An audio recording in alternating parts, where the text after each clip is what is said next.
Jen. She's got a pretty crazy story, and I'm excited to hear it. Are we on episode 7? Uh, 8. 8. Episode 8. Episode 8. Y'all are rocking and Sobriety. rolling. Yes. Sobriety. Sobriety. This one's called Sobriety. The S word. The S word. S word. Yes. Hashtag S word. S word. S word. So I guess what I want to know, because I know you mentioned, we all talked a little bit before we came on here. I want you to cover when it started, I think, and like when you started to kind of realize it, or and when you wanted to change, and then what you want other people to know about it. Okay. So I'm Jennifer, and I am at Recovery Her Way on Instagram, and my page is about my sobriety story because I have the disease of alcoholism. Not everybody believes it's a disease, but I do. And so I started my page to spread awareness of alcoholism because it has such a bad stigma behind it, and I wanted people to see that there's normal people like me that suffer from this issue and have overcome the disease of alcoholism. So, I mean, you asked where it started. I mean, just like anybody else, I started drinking young and probably in high school. Mm-hmm. Not too much. Like I wasn't a huge partier in high school, but probably my senior year is when I kind of started dabbling just to fit in with everybody. Yeah. And then I went to college, and I was young. I was 17 when I went to college. And kind of to back up a little bit, I grew up in a household. I'm from Texas. We're in Dallas right now, and it's the Bible Belt. Super Christian. And I grew up with older parents that were super Baptist. So I did not grow up in a household with alcohol at all. Nope. Like it wasn't talked about. I never saw my parents drink. My siblings. Buy alcohol on the weekends. You can't buy alcohol on the weekends. Like, you can now for a little bit, but there's all sorts of, there were some counties you couldn't buy alcohol at all, right? Mm-hmm. So I did not grow up drinking, and a lot of people that have alcoholism have it in their family, but I did not. So sometimes I wonder why me? Like, why did it happen to me? Where did that come from? Yeah. Yeah, I think my brain is just wired different than a lot of people's. So I started, so like I said, I didn't really grow up around alcohol, so it was kind of a taboo subject. So when I started drinking, it was something I just wanted to experience because I had never been around it. So when I went to college, I was 17, and that's when I kind of realized like what the alcohol culture was, away from the parents, away from any kind of responsibility figure, that's in your life telling you what to do. And even from the very beginning, the first time that I went to a party, I was 17 and I drank 14 vodka shots, I think. Ooh. And so even from the beginning, I didn't drink like a normal person would drink. It was a lot all at once. Right? Just even at the beginning. And that's kind of where it started. And so, as you go through life, you just continue to drink. It's fun at first. It's going out on the weekends. It's going to parties. You can't ever imagine being that person that would drink in the morning or would have an issue because you're just doing it on the weekends. And then as the years went on, I am 47 years old now. So I drank for many, many, many years, 30, 25, 26, 27 years, right? Mm-hmm. So over that time period, drinking on the weekends turned into drinking at 5 after work. And then that turned into drinking at lunch with customers. Or then it turned into finally at the end, drinking at 7 a.m. To start my day out. When did it escalate? Like, yeah, well, you said you started drinking young, but like, so when you started your career, like you just started drinking after work or on the weekends, then it went to after work. That's a great question because I was talking to someone about this the other day. I've been in sales my whole life, my whole career. Like I went to college to be a psychologist, and I actually have a master's in psychology. Oh, wow. But I did not pursue that portion of it. Because it just honestly, there wasn't enough money in it unless I went into private practice, and I didn't want to do that. I wanted to work in the college arena, and that just wasn't going to pay me. So I went into sales. And back in the day, sales was a lot. I mean, it still is, but I think it's kind of gotten a little bit more taboo. But sales was a lot of, I almost want to call it bribing your customers. Taking the Like clients you took them out. to dinner and you took them to Dinner, lunch. strip club. Strip club. Oh, I never did. Well, actually, I You did do that a probably couple of did. times, Yeah. to be Yeah. honest. In timeshare, we did a bunch Yeah, of I mean, you do all sorts of crazy. Whatever stuff. it It's takes. crazy. Yeah, you're gonna make the Yep. I mean, sale. you know, you Did took like, people on trips. yep. Yeah. And I was in an industry that was almost kind of, I would consider it like the pharmaceutical industry. Like I would take customers to lunch and we would drink bottles of wine at lunch. Right. And I was in that industry for 10 years. It's like Wolves of Wall Street. And I was talking, yeah, it is. And I was talking to a couple of people that were in the industry with me that now know I'm sober. And I said, I swear, I think that industry like helped me become an alcoholic because it was just what we did. That's what I mean, did. I always said to myself, we'd go to a conference and I always said, don't be the one, don't ever schedule me in the morning at the booth because I do my best work at night at the bars with my customers. Yep. That was my mantra. Like Yep. I do all my good work. I get to know all the people. Looking back, I probably lost a lot of business from the way I acted. Oh, really? At those, yeah. I mean, like too wasted? I think I would have been more successful if I had been the person who could go drink at dinner and then go back to the room. But instead, I was that person that stayed out till 3 a.m, smelled like a brewery at the booth the next day, booze coming out of your pores. Yep. You know, your customers are like, "Ooh, we know what you did last night, right?" I did it to sleep because of what we would sell in timeshare. Like I didn't know how to sleep because it was just so bad. A lot of people drink to sleep. Yeah. Just what we do to them. So, you know, I've always been in a business that encouraged drinking, you know, so I'm trying to think when it really got bad. And, you know, I never thought it was bad. I thought I just drank like everybody else did. Right. Because it's around you. Yeah. Yeah. I thought everyone went and partied. And then the next morning you woke up hungover and you went to brunch and you had mimosas because you're hungover. Yeah. I thought everybody did that.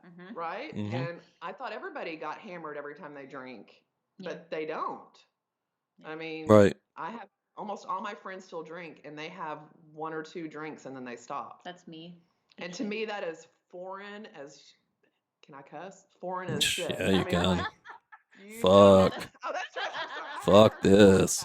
Yeah. I've heard the F-bomb dropped a little bit. We're like on YouTube, we gotta stop. But the whole concept of like someone drinking and stopping is so foreign to me. And when they leave a little bit of alcohol in the glass, I'm like, what are you doing? Like, you've got to finish that. Alcohol abuse. The glass. Wounded soldiers. So we used to call those. So I think it just escalated. And then, you know, there were a lot of, when I was in, so I've been through a couple of marriages and each marriage had its issues because of alcohol. But the last marriage. You or him? Both of you? Or you? Well, it was me mostly. Like, everybody drank, but I mean, I think it was probably me. Like now that I know my friends that I used to drink a lot with, I think they drank a lot more because of me than they do now. Because I was like, hey, let's get some more alcohol. Let's keep going. You know, I don't want to go home yet. Let's keep going. But my ex-husband and I we met at a bar. We were drunk when we met. You know, we partied the whole time we were together. We were younger and we didn't have a kid at the time, and that's just what we did. And all of our friends did it, and we had a good time. I talk a lot on my page about what alcohol did bad to me. I mean, there were a lot of good times too. I'm not gonna lie. Right. But you know, a lot of times I don't remember. A lot of times I blacked out. Like I have a scar on my lip because I fell over. You know, I fell a lot when I was drinking. I did. I tumbled a lot. Right. Because I wear heels and I tumble because I was drunk. And you're 6 foot. Really, 6 foot. I am 6 2. foot, so when I wear heels, it's a long way to tumble. Yeah. I told people when this happened, the lip, I was actually fell and I fell into a bush. I remember it, and I told everybody I was trying to put up Christmas lights on a ladder, and that's how I cut my, because it was too embarrassing to say anything else. Yeah. So, but at one time, both my husband and me had both lost our jobs. I lost my mother.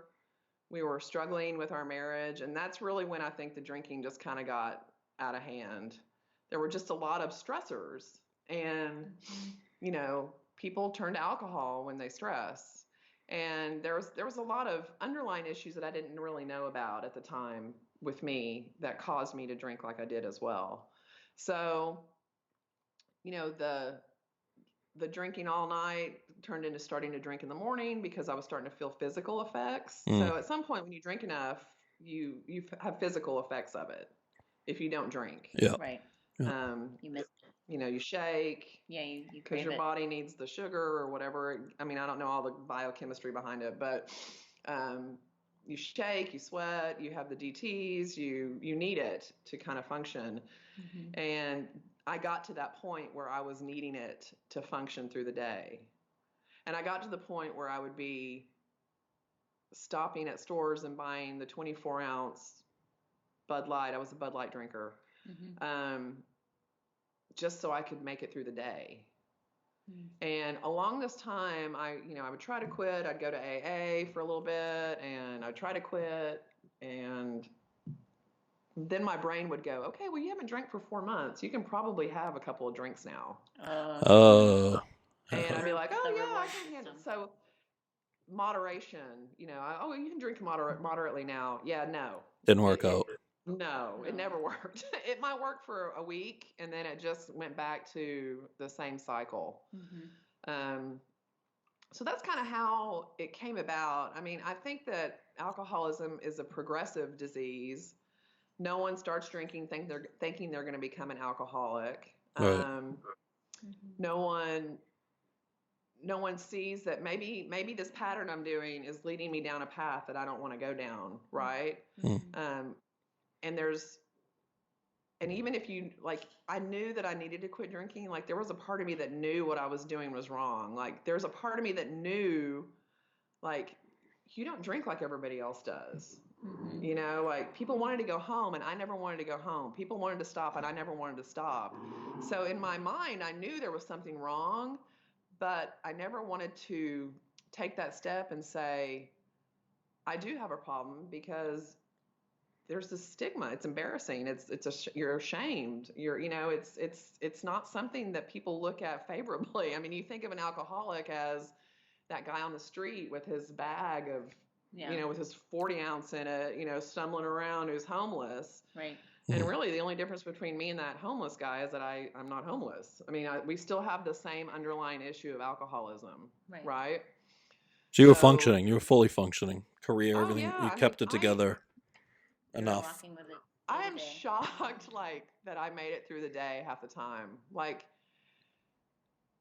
I would work. I would, so I'd sneak off at work and go to lunch and have a couple of glasses of wine, and then I'd go back to work. Wow. And I had lots of eye drops, and I had lots of breath mints, and I did function. I functioned very well, and that's even kind of scarier. Yeah. It is. There's a lot of people doing that today that need to hear my story and other stories, because life on the other side is beautiful. And I've been sober. It'll be 4 years in August this year. So Nice it's work. really, and I never thought I could go a day without drinking, much less 4 years without drinking. Yeah. And that's why I wanted to talk about it on Instagram, and because I was really ashamed of it for a long time. And I tried to get sober many times, and I failed for a couple of reasons. One reason I failed originally was that I was embarrassed, and I didn't want anyone to know, and I lied about being sober just like I lied about drinking. One thing an alcoholic will do is lie about how much they drink. Right. I would buy beer, drink it, and hide the cans, or I would drink our vodka. I wasn't a real hard liquor person, but if I needed to drink and there was a vodka and that's all we had, I would do it. Then I'd fill it up with water, so that no one would know. Right. Until they poured a drink and realized it wasn't vodka. Or I would literally have a funnel and replace it. I mean, it was a lot of work to hide all this stuff. Yeah. It was a lot of work. and a lot of lying, and you forgot where stuff was hidden. Don't you have the energy for it? It's exhausting. Sounds that's like a it. very good point. I was All like, the how did you have energy the you spent, all the energy I spent hiding it, lying about it, thinking about it. It's a lot of time. There was a lot of planning that went into it. Like if you're going somewhere where there's not a lot of booze, like you had to plan of how you're going to get through that party or that date or whatever it was. Right. You know, maybe it was a flask in your purse and you went to the bathroom and snuck a little bit. I mean, there's moms that do this at their kids' soccer games. Absolutely. Like it is rampant. Yeah. And it's scary. And the alcohol culture is crazy right now. Mm-hmm. I mean, especially towards women. Women are very highly marketed to in the alcohol culture. Cover our emotions. Well, just get through being a parent.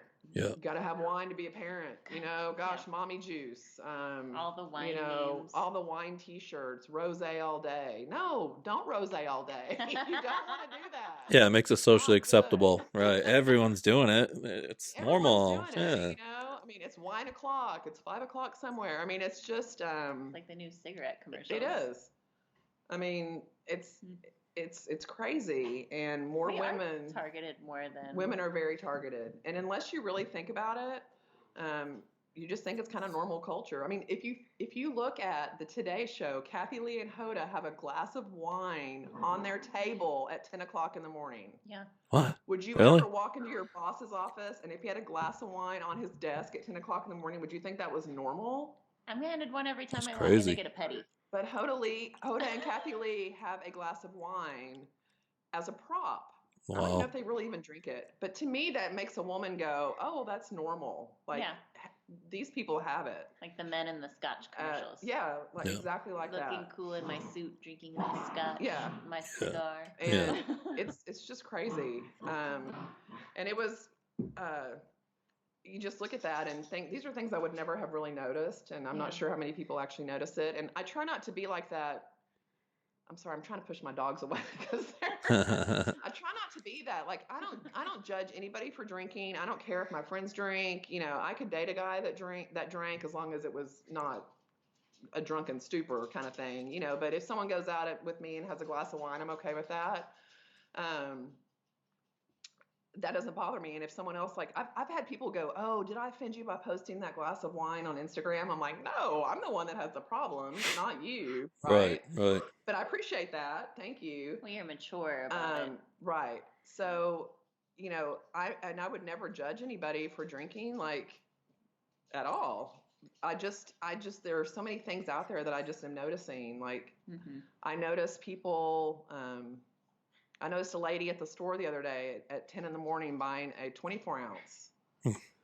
And I kind of looked at her like, that was you. I know what you're doing. I'm like, I know what you're doing because I did it. Getting through the and day. I wanted to go, there's other ways to do this. But, you know, it's not my place to do that. So I didn't say anything, of course. But I notice these things now because I did it and I lived it. And I think you see it on purpose. Yeah. For sure.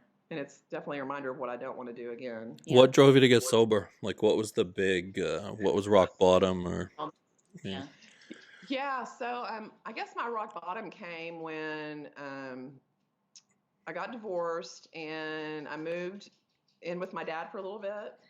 And I was kind of trying to be sober. I moved in with my dad, not for money reasons at all, but I had a young kid and I was traveling and my mom had just died, so he was alone. So I moved in with him for a while, and I kind of started drinking again. And remember, I'm at my father's house who doesn't drink and never did drink. And it's me and my son and my father. And I remember very vividly, I bought beer and I hid the cans in a drawer at his house. Oh. And I forgot about it. And he found the cans like 2 weeks after I did it. And remember, it's me and my son and my dad in this house, right? And I totally lied about it. I'm like, I have no idea where those cans came from, Dad. Those must have been from like a party way like in high school or something. Yeah. Because he doesn't know what a born on date is, right? Right. So, but I mean, that's how bad it was. Like, there's 3 of us living in the house and only one of us drinks. And so I ended up moving into a new house and I was really drinking a lot and I was waking up every morning at 3 a.m, shaking, and I would have to go to the bathroom, and I would dry heave, and I wasn't eating, and the energy level to even take a shower in the morning wasn't there. But I was still doing stuff, going to work, taking my kid to school. But right after I did that, I had to go get a beer because I was shaking. Yeah. So that I would Withdraw. stop, right? Yeah. And it just kept getting worse and worse and worse. And I was literally fading away into nothing. Like, I was sick looking. I wasn't eating. My skin was bad. I was thin. Smoking I had cigarettes no too, right? energy. Oh, I smoked like a fiend. Yeah. Oh, I smoked and drank. They went together. It did. Yeah. And the same thing with smoking. I never thought I'd be a 6 a.m. smoker. Like, I thought, oh, I'm just going to smoke when I drink, right? Mm-hmm. Oh, I was a 6 a.m. smoker. Yeah. Eventually, right? Yeah. Yep. So I was smoking still. I was drinking, and I wasn't sleeping. And finally, it was a Tuesday morning, and I was on my way to work, and I had said to myself, I've got to get a beer or else I won't be able to function. And I'm just going to have that one beer, and then I'm going to go to work. And at 10 o'clock in the morning, I pulled over on the side of the road, and I called my friend, and I started bawling. I said, I've had a six-pack of beer, and it's 10 o'clock in the morning on a Tuesday. Wow. And I said, and I can't live like this anymore. And I mean, I'm sorry, but it was horrible. Like, that's my life. Like, I'm drinking a six-pack, and it's 10 o'clock in the morning on a Tuesday. Yeah. And I've got a son, and I've got stuff to live for. And so I decided that day that I was going to do whatever it took to stop. And so I kind of holed up for a couple days because, I mean, there's a lot of physical symptoms that can happen when you quit. Yeah. Yeah. And I'm not sure, like, it was the smartest thing to do because I think some people actually can really have some serious physical issues just by doing that. But that's what I did. I holed up for a few days to where I could actually. Yeah, I think they go through hospitalization. You can, yeah. I mean, there's a lot of Yeah. people that have to take medicine. It just depends. But Right. I holed up, and then it's really funny. A good girlfriend of mine let me go back. I've done AA before, and it just wasn't my scene. It just didn't work for me. And AA is a great tool for a lot of people, and it helps a lot of people, but it just didn't really work for me. And I tried it a few different groups and a few different times, and I knew that was not going to help me get sober going back to AA. So I had to find something else, right? But I was still very ashamed. So my girlfriend had said, hey, I found this counselor, because we both had kind of some similar marital issues, and she had gone because of her ex-husband and the issues she had with self-esteem. She said, I have this great counselor. I want you to go see her because she really changed my life. And I said, okay, that sounds good. I probably need some help. And honestly, I just was kind of hoping that it would help me stay on a path of being sober. It was something to do. Maybe there was something I needed to learn about myself. And so I went to this counselor, and it was crazy that we started talking, and she asked me what was going on, and I told her that I was a few days sober, and she was a recovered alcoholic. Oh, yeah. My friend didn't know that because she doesn't have that issue, right? So this counselor I went to see was an alcoholic, had been sober for 30 years. So I consider her my angel because she changed my life. We basically did the AA steps, but in a different way. My life coach was my angel. Yeah, I call her my recovery coach, right? Yeah. We worked and we worked and we worked, and we did spiritual mapping, and we did a sexual inventory. We did all this stuff that was really hard. It was so hard. And it was so hard to learn those things about yourself. And she takes your personality test and tells you if you're a sanguine or phlegmatic or what. I don't know all the words. I'm a sanguine. And each personality has character strengths and character defects, right? Yeah, right. And a lot of my character defects are kind of what caused me to drink. Or not caused. Okay, that's not the right word. It encouraged me to drink. I'm a people pleaser. Yeah. I want people to like me. So a lot of times I made really bad choices to fit in. Yeah. I did that with sex. I did that with drinking. I did it with a lot of things, right? So there's a lot of my character defects that kind of would encourage me to drink. And then there were some things I really learned about myself that had really bothered me from childhood and things that really made a difference. So it was very interesting, but she really saved my life. Um, I know, like, I can go see her again if I need to. Yeah. Like she's one of those that you go to for a while and then you stop. Like you're done. I connect with mine every now and then. Yeah, but I mean, I called her today about something. So, but I mean, she's great. And then the other thing that helped me is about 6 months sober, I was still hiding it. And when I say hiding it, I would go to a party with my friends that I used to drink with, and I didn't want them to know I wasn't drinking, so I would bring an O'Doul's or something and put it in a koozie so it looked like a beer. Like you were drinking. Like I was drinking. Yeah. So I almost spent a lot of time hiding the fact that I wasn't drinking, like I hid the fact that I was drinking. I did that in bodybuilding prep. Yeah, it was exhausting too. I mean, like if people would go, can I get you another drink? I'd be like, oh no, and I have to run out to my car to my little stash I had, and like So I was hiding it too, and I wasn't even on Instagram at the time.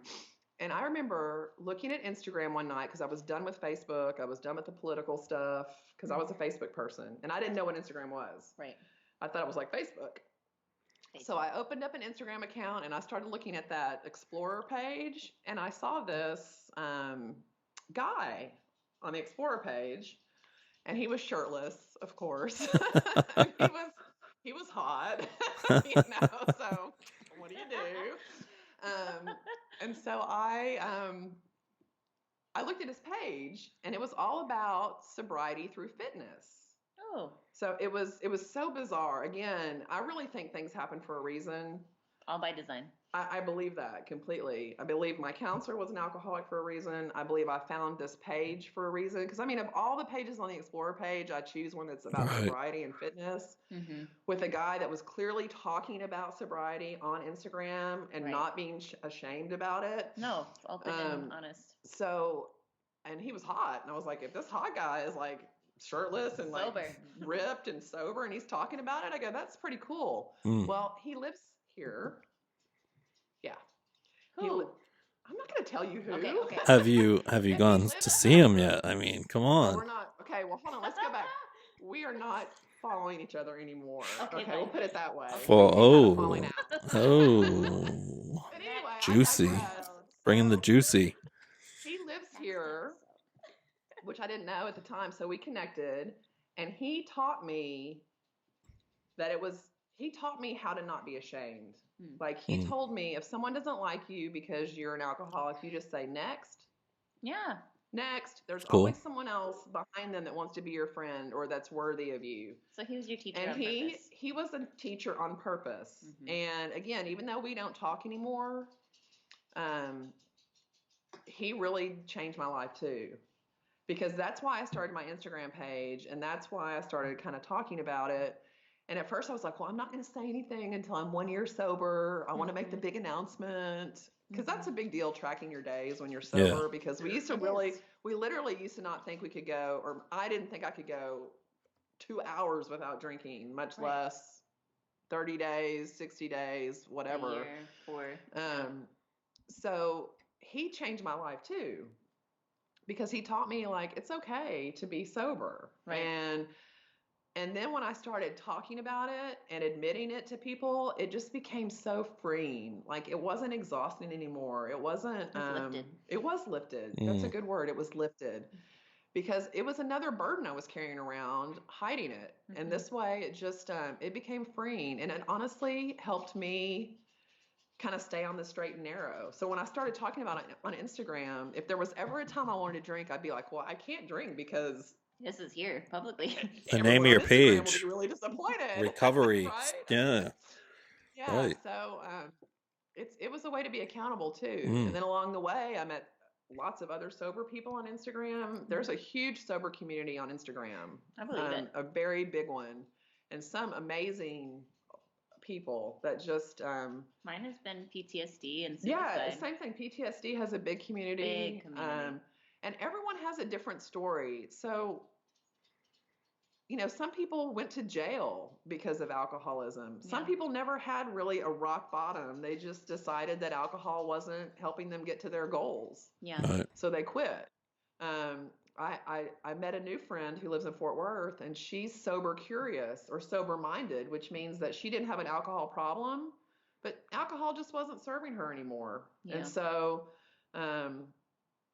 she decided to just stop drinking and kind of started this kind of mocktails page. And I saw that. so you can still have pretty drinks, and you can still celebrate with your friends by having pretty mocktails. And there's all sorts of companies that make mocktail. You saw me drinking one earlier. I was drinking a Topo Chico earlier, which for those of you that don't know what that is, it's like a water in a bottle. And Very popular. Mac beer. was like, "Are you drinking a beer?" I'm like, "No." They don't Someone's do asking a that question. anymore. What about They don't- drugs? Those are at all of our restaurants here. There's a question on live. Someone's asking what Oh. about drugs. What about drugs? I used to do lots and lots of drugs. I never did drugs. That actually wasn't my vice either. It wasn't my vice, but there's a lot of people on Instagram that did. I mean, Same situation. it's the same thing. To me, an addiction's an addiction. I Yeah. mean, Yeah. food's an addiction for people. Yeah. Gambling is a huge addiction for people. Oh yeah. I mean, and you can lose everything from a gambling addiction, right? You Right. can lose your life from a food addiction, obesity. You can lose your life from an alcohol or drug addiction. You can lose your life from a sex addiction because of diseases or just people are crazy. Yeah. And each addiction has the same guilt and the same shame and the same stigma attached with it. So drugs was not my vice, but I think it's kind of the same underlying issues that you would have. But definitely I would, if you're interested in finding other people that have had issues with drugs, you just need to look at hashtags like clean and sober, clean. Yeah, there's ways to find answers. There's all sorts of ways to find answers for that. But I think I was too scared to do drugs, honestly, because when I was in high school, ecstasy was legal. Oy. Yeah, I mean it was. Ecstasy The good was stuff. legal. Right. And like my friends were popping the ecstasy pills, and I think I was just too scared to do it. Yeah. It was never my thing. No. I don't know why. And Didn't the couple of gravitate times to I it. smoked pot early on, it just made me paranoid, so I just didn't. Made me I sleep. didn't do it. Just made me But I sleep. drank a lot, and I mean a lot, and then I ended up smoking a lot too. And I even stayed smoking until After. I didn't want to quit smoking and drinking at the same time. Right. Because I just thought it was just too much. Yeah. So I stayed smoking for a while, which also was embarrassing to me too. Smoking has lost its coolness. Yeah. Yeah. It used to not be a big deal, but now people look at you like, "Oh, you smoke." Oh, Because now it's geez. vapes and Juuls and So whatever.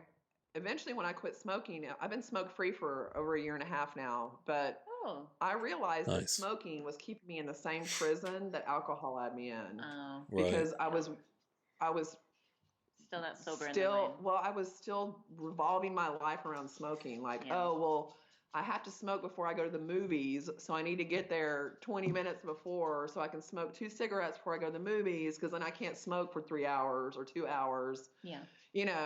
If I'm going on an airplane, I got to get there extra early so I can smoke outside. I mean, it was just the same prison to me that alcohol was. So now I'm smoke free a year and a half and over 3.5 years on being sober. It's awesome. Which is just a miracle. And, It is. It's a miracle. God, it's a miracle. And I love, as I've been talking about it with people, I just love hearing other people give their experiences on it too. They're brave to open up because you did. Yeah, honestly. exactly. I think that's what's so inspirational about it. Just watching you share your story when so many people won't. No. So many people Well, out there. I've had a couple of messages. There was one guy that kept messaging me going, I thought it was supposed to be anonymous. Like, what happened? Because, Alcoholics Anonymous. And I'm like, and I thought it was supposed to be anonymous. You're going against what everything. I'm like, well, your recovery is your recovery. My recovery is my recovery. Yeah. And I like to talk about it. I want to talk about it. You were made to. Because my story was made to be told. Mm-hmm. And not only does it help me, but it's going to help someone else. Yeah. And even if it helps just one other person, then it's worth me telling my story. Yeah. Mm-hmm. And, the reason, I can tell you the reason behind my name on Instagram, if you're interested. Very. I am. But my name, so when I started Instagram, I was Jen Golden 44 because I was 44 years old. And then I hit 45 and I became Jen Golden 45. I was Kate Chandler. Because I was 45 now, right? And then I was like really trying to come up with a good name for my Instagram that didn't involve my age and that had kind of a catchy thing to it. And I threw around a few things like from drunk to fit. Because one thing I haven't really talked about is like fitness played a huge role in my recovery. Because it was your new addiction. That was my new, like when I got sober, I started working out as opposed to drinking. I went to the gym as much as possible because it kept my mind off of drinking. Like you have a lot of time on your hands when you quit drinking. Yeah. You already heard how much energy I spent on a lot on buying alcohol and drinking the alcohol and replacing the alcohol. You have a lot of time on your hands, right? Right. So I just went to the gym, and I don't call it an addiction because to me an addiction is not a positive word. It's a new obsession, habit, whatever you want to call it, but it replaced a lot of my feelings, and it gave me kind of a high, just like being drunk did, I guess. I mean, it produces the same kind of endorphins that are initially that first buzz of alcohol gives you before you're a total idiot, blackout drunk. You're just having that happy buzz, So fitness had become a really huge factor in my sobriety. In fact, I don't think I'd still be sober if I hadn't been going to the gym. Yeah. And again, some people start doing yoga, some people start journaling, some people start doing crafts. There's all sorts of creative outlets or outlets for this energy you have from not drinking. Yeah. So I was thinking about all these names, like from drunk to fit, or sober and fit, just all sorts of stuff. But what was interesting is someone had reached out to me and said that I really wasn't sober because I didn't go to AA. That I was really just a dry drunk. What? Yeah. There's some trains of thought, just like in anything you do, there's some different trains of thought of getting sober and things. And a lot of people think if you don't go to AA and work a program, the AA program, that you really aren't sober. No. And to me, I was like, we should all be encouraging each other on this sober path, as opposed to discouraging each other because I didn't go to AA. Yeah, you should I'm still sober. I'm just as sober as you are, but I didn't do it through AA. I did it through a recovery coach. It's like us all supporting women. All these girls attack each other. Now, there is a difference if you just quit drinking and you never try to fix the underlying issues that cause you to drink. Right. Okay, that's really just quitting drinking. Yeah. And a lot of people can just quit drinking. But you really got to fix your problem so that you don't start that drinking again, right? Right. So I decided to come up with Recovery Her Way because I recovered my way. There's other people that go to rehab and they recover through rehab. There's other people that, like you said, take medication. Yeah. There are some people that just totally do it on their own, and that, kudos to them if they can do it on their own. Yeah. Most people cannot. No, most can't. I needed help. But people also need to realize addiction comes from family. Yeah, we talked about that. There is a huge proponent there is a predictory of it's in your genetics. If you have an alcoholic family, it'll pass down. It can pass down. I did not have that as my issue. I kind of mentioned that in the beginning. My family does not have alcoholism. But yes, there's many people that have alcoholism that have family history big time. Yeah. Because it is a genetic predisposition. Mm-hmm. And it's good to acknowledge that in your family if you do have that, because you kind of maybe need to monitor your own drinking if you do have that in your family. Yeah. Because it can kind of come up on you. Yeah. Without you really realizing it. Right. So anyway, so some people, they recover differently. And so I decided to be Recovery Her Way. And I support anybody that recovers. I mean, it's hard enough to get sober as it is. In a society that revolves around alcohol. It's hard enough to be different. It's hard enough to be, we always say being sober is rebellious because it really does go against the norms of society. It's true. And a lot of people still don't know how to take it when you tell them you're sober. They'll be like, oh, I'm sorry. They'll be like, oh, you don't drink? I'm sorry. And I'm like, don't be sorry. Be happy, or they'll be like, you don't even like drink on the weekends? No, I can't just drink on the weekends. Like that's not in my all or DNA. nothing. Yeah. It's all or nothing. We were talking about this earlier. It's all or nothing. No, I can't just have a glass of champagne at New Year's. No. I hope also that my posts, because I have a lot of followers that drink and they're not sober people, right? Right.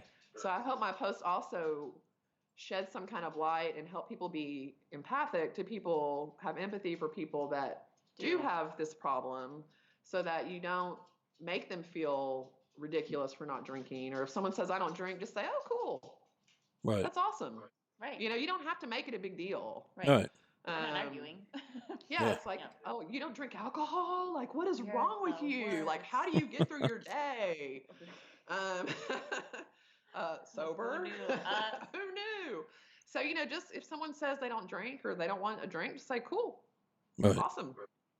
Fine. You don't have to make a big deal out of it. No. But a lot of people do. I think it takes people off guard. And I know from my personal experience that when someone would tell me they didn't drink, I'd be like, what is wrong with you? Because I knew I had a problem and it made me question my own drinking. Right. And so I kind of put it on them like, well, they're boring because they don't drink. I don't know. I'm not even look at. I don't know. Well, thank you for joining. Sam. Yeah, thank you guys for listening. I'm just kind of rambling, but yeah. So I just encourage people to. I mean, even if my story doesn't resonate as far as you're not drinking at 7 a.m. and you don't have the shakes and you don't have it what you think maybe is a problem. Maybe you want to evaluate the way your relationship is with alcohol, and maybe that, oh, I need a glass of wine because I had a hard day. Maybe it can turn into, I need to go to the gym because I had a hard day. Yeah. One thing I did notice when I was drinking and I was trying to wash my problems away is they're still there. Yeah. After the buzz is worn off and after the drunk is gone, the bill problems are still there. The heartbreak is still there. The pain, the missing your loved one that passed away is still there. The fight you had with your husband is still there. Yeah. I'm gonna take care of you. It didn't help. Yeah. In fact, sometimes it made it worse. Sometimes you have some new problems, some shit you might have done when you were drinking, right? Exactly. Right. I notoriously would be like, who did I offend last night? I mean, I know that I did a lot of things. Like when I got divorced, from my ex-husband, I blamed him for like everything, right? Like, oh, he's such a jerk. What an asshole. I was so awesome and he was not. And that's so not the case. I mean, I did so many things bad to him too. And I always did that. Oh, well, I was drunk. I didn't mean it. I was always trying to like the cop out. Explain my behavior because I was drunk. Right. And in fact, I wrote a post about this. I did something on his birthday once that I still thought about for years. I mean, we've been divorced almost 5 years. And I had to tell him the other day that I was sorry about it because it was just really bothering me. And I said, I just wanted to apologize for this event that happened. And I've been thinking about it. And because you have to take responsibility for your actions. And when you're an alcoholic, you're notoriously selfish and you're notoriously blaming everybody else for your problems and not taking any responsibility. You hurt someone's feelings because you were drunk. Oh, well, they must have said something that made me mad and, blah, blah, blah. So you just have, I have to look back and realize that a lot of those issues that I had in my marriages or in my personal relationships were because of me. And I used to think he was a narcissist, and I'm like, maybe I was more of the narcissist in the relationship. There's a lot of growth that takes place through this process, Right. and it's not easy to sometimes hear these things about yourself, but it's important stuff. And Yeah. if I want to have a healthy relationship again, which I do clearly, then these are things that I had to learn. Yeah. So, what would you tell people that might be struggling with any type of addiction? Like, how do you even determine? Like you said, you pulled over on the side of the road, and you had called your friend. I mean, yeah, so obviously there was a series of events there that led to that. But like, I'm sure people that are gonna listen to this, but like, there's probably people that are like borderline wondering if they're addicted, right? And what? well, I think the first sign that if you're even borderline wondering if you're addicted, that there probably is something you need to look at. Yeah, Because one thing that I noticed I'm sorry, my dog keeps driving me insane. Coco or the other one? It's Coco, the Coco. spaz. One thing I noticed that I tried to do, and I think a lot of people that struggle with alcohol do this, is you try to make rules for yourself. Okay, so what I mean is, I know I'm going out tonight, but I'm going to have one beer, and then I'm going to follow every beer with a water. Oh boy. Okay, that way I won't get drunk. Or you go, okay, well, I'm going to go out tonight, and I'm going to eat before I drink so that I It don't won't hit me. get drunk. We're good. So you make rules around it. You try to force yourself to moderate. So you know that's a problem right there, right? This one's my name. Or like, I'm not going to drink a margarita tonight because it's got tequila in it, so I'll just have a beer instead. Yeah. So you make these rules around drinking. And honestly, if you think about it, if drinking is supposed to be fun and you're Right. making rules around it, doesn't that lose the fun of drinking? Yep. Yeah. I mean, like constantly thinking about it. Like I remember after a particular bad incident with my ex-husband, we went out to dinner and I told him I wasn't going to drink. I was going to really try to be on my best behavior. And I sat there at dinner while he drank a couple of drinks, and I was pissed off and I was miserable because all I wanted to do was have a drink. We were at Yeah. Laduni. And I was like, I'm the one in North Park Mall. I remember very vividly. And I was pissed off because I couldn't drink. And so I was making rules around it. So if you find yourself making rules around drinking, trying to moderate, telling yourself before you go out that you have to be on your best behavior, there's probably something that you need to evaluate. No, that's good. Yeah. That's a good they have that whole checklist on the Alcoholic Anonymous page. Like if you check yes to 12 of the, or 7, I don't even know what the number is, then you might have a problem. I think really, if you kind of have a problem. If you're guessing, you're wondering. If you're even thinking you might have a problem, you probably should evaluate. I have a problem. And also look at, I had to look at what broke my marriage up, what issues we had, they were almost all caused by alcohol. Yeah. I mean, I can't remember having too many fights completely sober. But I remember having broken toilets and holes in walls drunk. Right. And embarrassing moments and disrespectful moments where I disrespected him, because I was drunk. Mm-hmm. And, so, and I think one thing I like people to know, or I want people to know if you're struggling, is you are not alone. Like this is not an isolated incident. Mm-mm. There are probably thousands. 5 out of 10 people that are struggling with being a functional alcoholic or some kind of addiction. It doesn't even have to be alcoholism. I know someone who struggles with food, and we talk about that. You can't just have one cookie. You have the whole container bag of cookies. And I mean, and I can fall trap to that myself too. I can. Because I have that addictive behavior in my brain. Right. So, I mean, just know that you are not alone, and don't be ashamed. Ask for help. I mean, I remember I reached out to a guy. He's been sober, I don't know, 12 years maybe, and he's a bartender. And I didn't even know him that well, but we were friends from Facebook, and he was one of the bartenders I used to see when we would go out. Mm-hmm. And I reached out to him, and I just said, how'd you do it? And that's a question I get asked a lot, is how do I do it? That's so hard to answer because it's so personal, but yeah. Unless you actually want to change, you won't. Right. Just because you think you need to change or maybe your husband or your wife says you need to change, or maybe your dad says you need to change, or your friend says you need to change. You're not going to change for anybody but yourself. Right. And so until you really want to do it, you might dabble in sobriety or dabble in trying to quit food or trying to go on a diet, but eventually it's going to go back to, like my friend that has the food problem will be on a diet for months and be great and lose weight, and then she falls right back off and starts eating everything inside again. Or people I help with abuse. I'm like, no matter what I say, you won't walk away until you are finally decided that you will walk away. Yeah. Because I can't choose that for you. I mean, I had a couple of DWIs way back. You did? Yeah, I did. Oh. I had my first one when I was really young, like 21, in South Padre Island, which is a beach community here in Texas. And then I had another one. It was less than 10 years because it was still on my record, the other one. So maybe 7 years after that. So it's been about 15 years since I had it. But, you have to go, when you have a DWI, you probably don't know because you probably haven't had one. But when you get a DWI, they force you to go to AA. Yeah. And that's like the stupidest thing. It doesn't work. You're just mad that you're there. You don't want to be there. You think everyone there is an alcoholic and you don't have a problem. You just happen to be pulled over because you were driving drunk, and everyone's done it, right? Everyone drinks and drives.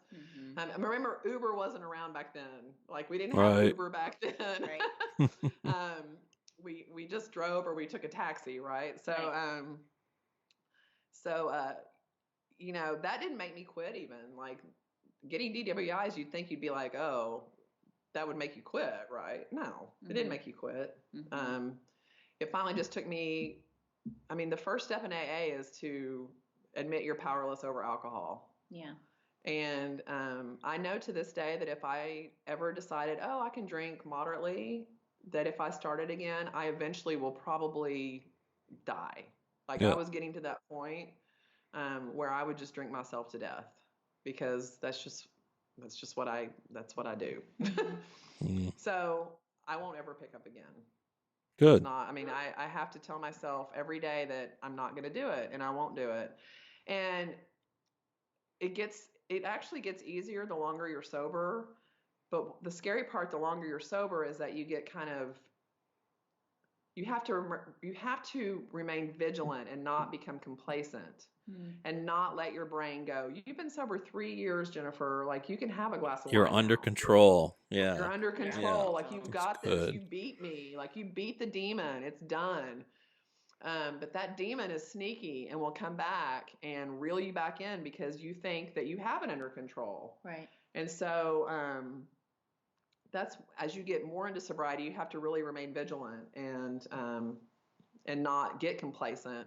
People that are newly sober, that's the hardest time. I'd say the first year is probably the hardest. Now for me, like some people, like making it that first 30 days is hard. Like they look at me and go, oh, you've been sober 3 years. I want to be there. But I'm like, you've been sober 30 days and that's the hardest part. Like you are on your way. You've made it past the hardest part. Right. Just keep going because it is the hardest part. Right. 60 days is hard. 90 days is hard because you're still constantly thinking about alcohol. And you're mad. Like I was mad. I was mad that I couldn't drink. Like I was like, why can't I be like Caitlin and have one glass of wine? Like, damn it. That's not fair. Like I don't understand. So I was mad and it took a while for me not to be mad.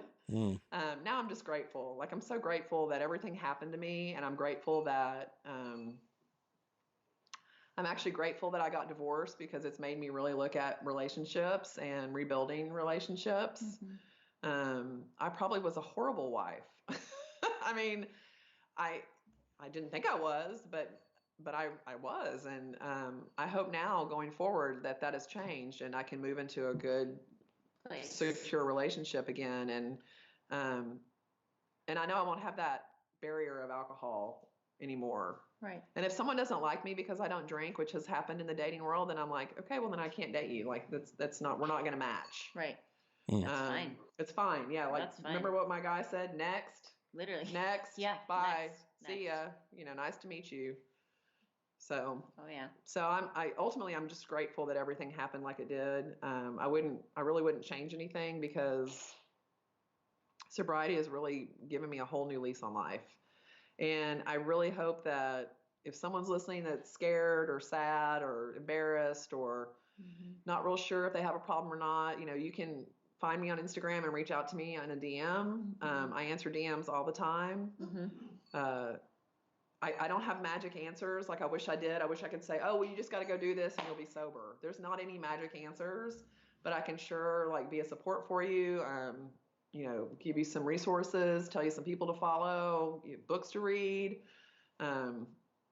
all that. So I'm at Recovery Her Way on Instagram, and it's just I hope that I hear from somebody because I would love to help somebody. I bet you will. I hope so, I'm too. sure you will. I bet you will. Yeah. Good. Did I talk too much? No, this is your story. This episode was to hear your story. I think more people need to hear it. Yeah, it was about I you. appreciate, I've been on a couple of podcasts before that are more sober focused podcasts, and I love that this one's not, and maybe has a wider audience that's just kind of listening in, and It reaches people who you think aren't listening all the time. All the time. And I've been surprised at people that have reached out to me that say, I think I have a problem. Yep. And I'm like, oh, like I've had friends from high school. I don't talk much on Facebook about my sobriety struggle just because it's kind of a different audience. But I do post, like if it's a milestone, like 1 year, 2 year, 3 year. And just from that, I've seen people reach out from high school that are like, oh, I'm now 6 months sober. And I'm like, oh my God, that's so exciting. Like, it's cool to see all the people that really do, that's the biggest thing is to know that you're just not alone. Like when I was going through this, before I saw the guy on Instagram, his page, I really thought I was alone. Like I thought really other people didn't have this problem. Right. Like other people didn't buy beer at 10 in the morning. Right. Other people didn't go to different liquor stores and buy the little bottles of wine and drink them in a car in a solo cup. And people do. I mean, it's really crazy how many people actually do have the same issues. Yes. And it's people like you that will allow people to share that and hopefully get some help. Like you said, you're not alone in it. I think a lot of people still think that, and then it's cool when you run across someone like you and we can see that it's okay to talk about it and get some help, to get some advice from someone like you who's been through it. It's good. It's strength. It is. It is. Live's about to go dead. We've been on for an hour. Oh, okay. Well, yeah, we've been on a long time. 1 minute. 1 minute left. It says. There's a countdown. Yeah, there's a countdown. I think it only allows you right only now. get a certain amount of time. Yeah. I didn't know that. Oh, I read that the other day, and I just see it right now. It says 1 minute remaining. So again, Jen, where can they reach out to you again on Instagram? Say it again, in case someone didn't hear it. At Recovery Her Way, recovery with a Y, Her Way. No, So reach out to her. And they'll tag me on all of these posts. All these posts, yeah. Yep. Okay, so episode 8. Jen, thank you so much. Thanks, guys. Okay. Oh, hitting end here. And neither of us know how to leave. Okay. And live video. Share. Okay. That was good. That was Was it really good? That was awesome. Yeah, you did great. Oh, I just kept talking.